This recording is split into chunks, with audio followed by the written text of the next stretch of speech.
हरियाणा में कांग्रेस की हार पर हर कोई हैरान है। चुनाव नतीजे ऐसे आएंगे, इसका भरोसा खुद बीजेपी हाईकमान को ही नहीं था। कहा तो ये जा रहा था कि बीजेपी हाईकमान की ये मान चुका है कि हरियाणा उसके हाथ से जा रहा है। हर रिपोर्ट यही कह रही थी कि कांग्रेस सत्ता में आ रही है, लेकिन चुनाव नतीजों में बीजेपी जीत गई और अब वो सरकार बना रही है। नायब सिंह सैनी का सीएम बनना तय हो गया है। 17 अक्टूबर को वो सीएम पद की शपथ लेंगे। तो दूसरी तरफ कांग्रेस के अंदर अभी भी हार के कारणों को तलाशा जा रहा है। सवाल किए जा रहे हैं कि आखिर हार कैसे मिली।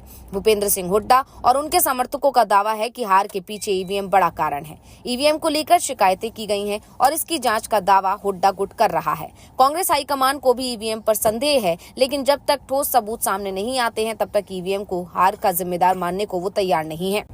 पार्टी लगातार मंथन कर रही है और अब जो खबर सामने आ रही है उसने सभी को हैरान कर दिया है। दरअसल कहा जा रहा है कि गलत टिकट बंटवारा हार का सबसे बड़ा कारण बना है।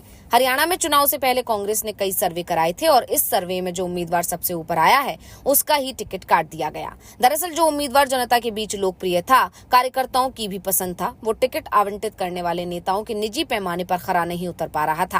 यानी जिसकी जीत तय थी उसे टिकट नहीं दिया गया, क्योंकि टिकट बंटने वाले गुट से उसकी करीबी नहीं थी। राहुल और खड़गे चाहते थे कि टिकट उसे मिले जो जीतने की क्षमता रखता हो, पार्टी का कार्यकर्ता हो। अगर किसी सीट पर पार्टी के पास ऐसा उम्मीदवार नहीं है तो दूसरे दल से भी लाया जा सकता है, लेकिन पहली प्राथमिकता जीत होना चाहिए।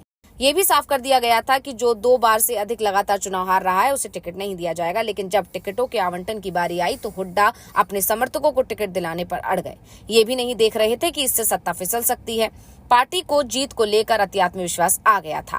कांग्रेस के रणनीतिकारों ने आधा दर्जन सीटों पर अपनी पार्टी के बागी उम्मीदवारों को भी बैठाने की जरूरत नहीं समझी। उनकी सोच रही कि कांग्रेस 55 से 65 सीटों पर चुनाव जीत रही है। ऐसे में अगर बागियों की वजह से 1-2 सीट हार भी गए तो सरकार बनाने की संभावनाओं पर किसी तरह का कोई असर नहीं पड़ेगा।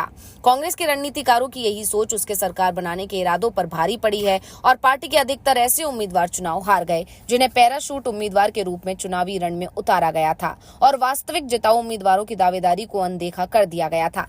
कांग्रेस हाईकमान के सिफारशी प्रदीप नरवाल की बवनी खेड़ा में चुनावी रण में उतारा गया, जबकि उनका कोई जनाधार और पहचान नहीं थी। पटौदी में सुधीर चौधरी के स्थान पर पर्ल चौधरी को टिकट दे दिया गया। अंबाला छावनी में चित्रा सरवारा कांग्रेस की बागी उम्मीदवार थी जिन्हें बैठाने की कोई कोशिश नहीं की गई, जिस कारण चित्रा खुद तो हारी लेकिन पार्टी उम्मीदवार को तीसरे स्थान पर पहुंचा दिया।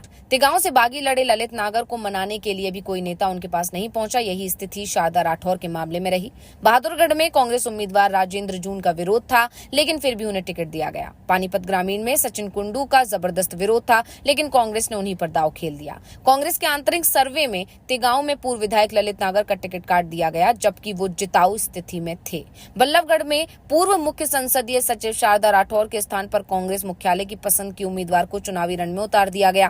गोहाना में पूर्व विधायक जगवीर मलिक के प्रति भारी आक्रोश था, लेकिन उन्हें चुनावी रण में उतारा गया। खरखौदा में पूर्व विधायक जयवीर वाल्मीकि को लेकर लोगों में काफी गुस्सा था, लेकिन फिर भी उन्हें टिकट दिया गया।